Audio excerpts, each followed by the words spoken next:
from opening his account as the reigning world champion as a winner here in the new 23 season.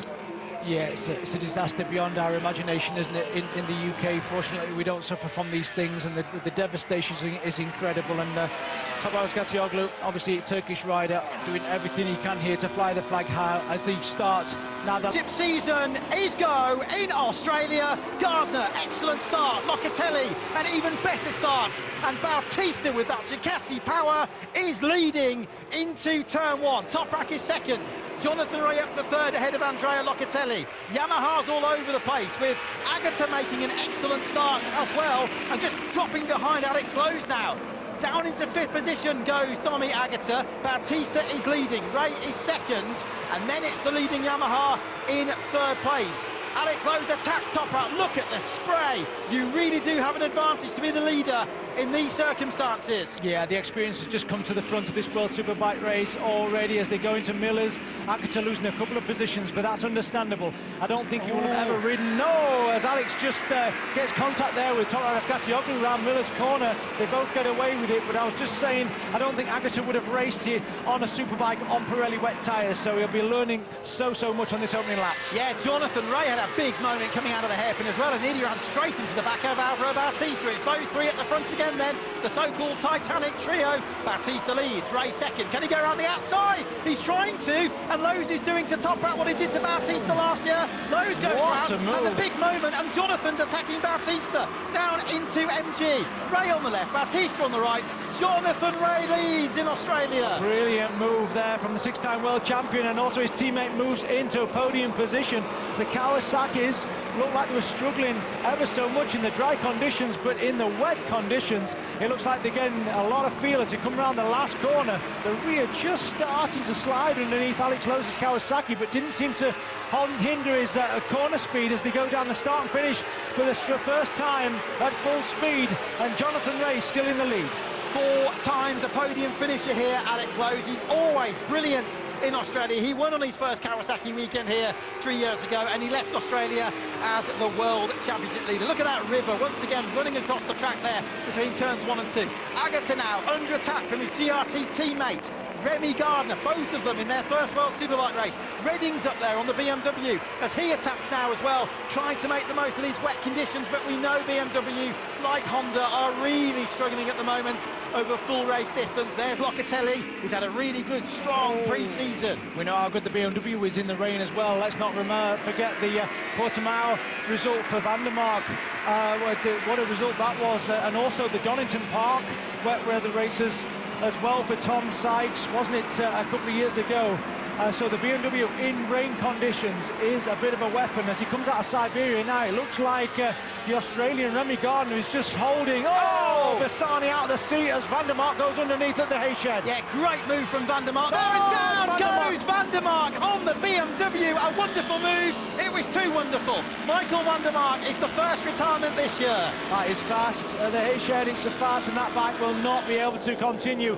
There's never a bike that crashes on that particular corner that's not damaged too much to continue the race, so that is Van der Mark out of the first race here at Phillip Island. Same part of the track where Jonathan Rea crashed out of round 1 here when he was fighting back through the field after that off, when he was pushed off by Tom Sykes in 2020. There's Toprak. He won his first Yamaha race here in 2020. Jonathan Rea won his first Kawasaki race here in 2015. Bautista won his first Ducati race here in 2019. It's Jonathan Rea leading, Bautista second, Lowe's, Toprak, Locatelli. This is Domi Agata with Axel Bassani behind him. Then it's Gardner, Ertel, Petrucci and Michael Van der Mark out of the race in the biggest possible way. Oh, really unlucky. Look, he just comes out of the hay shed just on the right-hander, and there's not many right-hand corners here, and he might have just been struggling for temperature, and he was going a lot faster than the riders in front of him, especially trying to get underneath Remy Gardner through that section. And after breaking his leg really badly last year, his right leg first in pre-season testing and then again at Estoril, the last thing he needed back up to full fitness was a big crash like that. Let's hope he's okay. There's Danilo Petrucci having a go at Lecuona as Lecuona goes through on Ertel. Petrucci goes through on Ertel. Honda, Ducati all locked together. Petrucci then, his first ever wet race, his first ever World Superbike race in the wet conditions, and look how rider talent comes to the fore in weather like this. And the man who's won 2 MotoGP races. Second last year in Moto America. He's gone from Michelin tyres to Dunlop tyres and now to Pirelli rubber here in World Superbikes. Well, this will be like Barbados where they compete to the Dakar, so this shouldn't be a problem at all, these conditions. Lecuona, though, looking pretty aggressive. He looks like he wants to go a bit faster than that Honda does at times, I've seen, in pre-season testing and yesterday. He looks like he wants to go a bit quicker than it, and it's come off a few times. And let's see if he can keep his composure here. But Jonathan Rea now starting to just eke out at least a dozen bike lengths on Alvaro Bautista. We know how good the Ducati is in the wet, but Jonathan Rea last year at Magny-Cours and other places where there was a rare bit of rain was unbelievably strong. 7 times a race winner here in Australia, 118 times a race winner in his blisteringly fantastic World Superbike career so far. There's Bautista, he's still on it, isn't he, James, in that second place. Fastest lap then for Rea so far, a 1:42.173. His good mate Kev Havenhand, I know, watching at home now, having been replaced this year as he's retired from being Jonathan's right-hand man by Jonathan's brother, one of his brothers, Chris, who's now working with him in the paddock full-time this season, and they'll be loving this. This is where the world champions take advantage of these conditions to give yourself an opportunity of earning 25 points. 25 points in the dry was not really on the cards, was it, for any Kawasaki on the grid here this weekend with how the free practices were going. But in these conditions, like we saw in the Supersport, I'll not give the results away, I'll not spoiler, but it can throw a leveler up to these riders as Alex Lowe's gets it a little bit squirmish out of Siberia there, trying to get on the traction as Toprak Razgatlıoğlu starting to close in. Yes, Toprak, who of course took Lowe's place out to the Yamaha team when Lowe's went to Kawasaki, and Toprak moved from a Kawasaki with the Protesta team the other way to Yamaha in 2020, and all sorts of changes on the electronic front as well. Davide Gentile, who used to be with Yamaha, went to Kawasaki. He's gone back to Yamaha this season to join Toprak's crew, but then you've got Christoph Lambert and Sander Donkers who've moved across to Kawasaki, so quite a lot of movement of personnel in the paddock on the electronics front. And Jonathan Rea said that's a big change for Kawasaki. They've also got a new homologation as well. They might not have got the extra 500 revs, but they've definitely got a torquier engine. Is it enough, though, to keep the Yamaha back? It is so far on the start-finish straight, and Toprak's on the wrong side if they get down to turn 1, but he's much later on the brakes, and he's ahead. Didn't make a difference to him, did it? Beautiful move from the Turkish rider, and the triumphant trio hit the front again. Alex Lowe's didn't give it up easily, though, as Toprak just closed the door into the southern loop, turn 2. Got to be really patient just over the hill, but once again, in World Superbikes, it's Jonathan Rea, Bautista and Toprak in the lead of a Superbike race.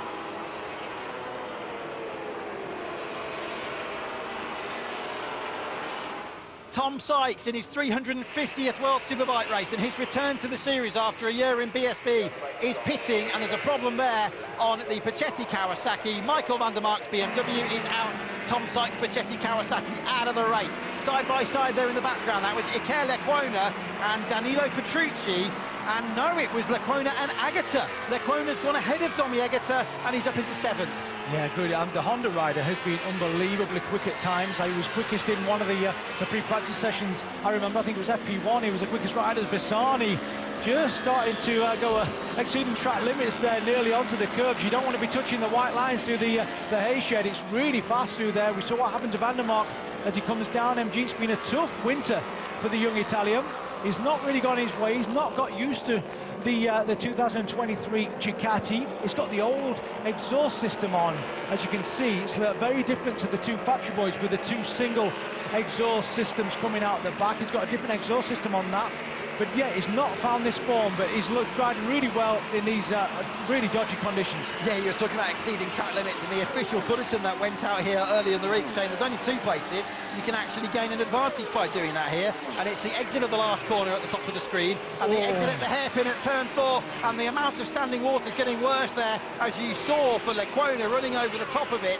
Then it is Bassani in there with Eggerter, sorry, Bassani ahead of them, then it's Lecuona, there's Eggerter, Petrucci, and this is Gardner versus Redding, and of course they won't have raced each other before. Scott Redding cuts through, great stuff from the BMW rider, and he takes the GRT Yamaha, and that then now is a top 10 for Redding. Yeah, nice, this is all they can do, achieving around this circuit. I know Rinaldi's not doing so good on paper, but for those 2 guys to be in front of Rinaldi in these conditions on their first time out is really impressive. The problem for Rinaldi Rinaldi is that it's not just Bautista leading. He's got Bassani on a Moto Corsa Ducati in 5th position, Petrucci on the Barney Spark bike in 7th position, Ertel on the Go 11 Ducati in 10th place, and this man, the Aruba factory team, down in 14th place. Redding's losing positions now badly as well. Petrucci's up to 7th. Vierge's just gone through and taken 8th. There's a bird I've noticed there on the right-hand side of the picture on the grass, just before the braking zone for the hairpin. I hope it stays on the grass. We had 4 red flags here caused by the geese alone on Monday. Often an issue here during tests in Australia. Never quite an issue, quite so much, luckily, in the races. There's more bikes around on the track altogether, more noise, and of course more spectators in the venue as well. Doesn't look like the number 1 on front of the Ducati is piling any unnecessary pressure onto the shoulders of Alvaro Bautista here, the world champion, putting in an unbelievable, consistent, calm, collected performance here at the first race of his championship that he's trying to retain.